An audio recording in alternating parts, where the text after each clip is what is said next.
अप्पा काय सांगाल, इथं संगमेश्वर जो क्षेत्र आहे त्याचा जीर्णोद्धार आणि विकास करण्यासाठी इथं भूमिपूजन करण्यात आलेलं आहे, काय सविस्तर माहिती आहे? ठाणे जिल्ह्यातलं हे प्रसिद्ध असं संगम म्हणून तीर्थस्थळ आहे. ते पहिल्यापासून पूर्ण ठाणे जिल्ह्यामध्ये अगदी त्याची खूप मोठ्या प्रमाणामध्ये भक्ती करणारे लोक या ठिकाणी येतात. सुविधा इतर चांगल्या नव्हत्या, त्यामुळं थोडासा एक वेगळा विचार मनात होता की जिल्ह्यातून येणारे जिल्ह्याबाहेरून येणारे जे भक्त आहेत त्यांच्यासाठी कुठेतरी चांगल्या सुविधा व्हाव्या, यासाठी या तीर्थस्थळाचा विकास, पर्यटन स्थळाचा विकास या संगम क्षेत्री आज त्याचा शुभारंभ केला आहे.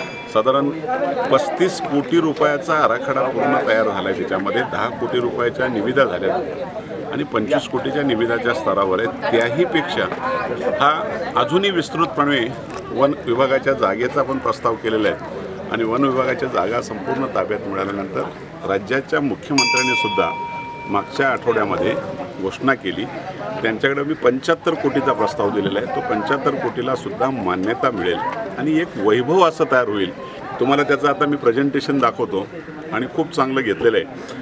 हे केवळ संगमचं राहणार नाही, राज्याचं तीर्थस्थळ व्हावं, राज्याचा दर्जा मिळावा आणि भाविकांना एक चांगल्या प्रकारची सुविधा मिळावी, अशा प्रकारचं नियोजन त्यामध्ये घेतलेलं आहे. आपल्या विधानसभा क्षेत्रात खूप काही विकास कामांचा तुम्ही आता लिस्ट तयार केलेल्या आहात, त्यामध्ये काय काय आहे? खरं म्हणजे आता ही लहान कामं नाहीत, ही भावनिक कामं आहेत आमची. यानंतर आपण एक सगळ्या दिंड्या आमच्या मुरबाड तालुक्यामधून जातात, बाहेरच्या सुद्धा, साईबाबांच्या असतील, आळंदीच्या असतील, सगळ्यात दिंड्या. मालशेज घाटातून जात असताना खूप आमच्या भक्तांना अडचणी निर्माण होतात.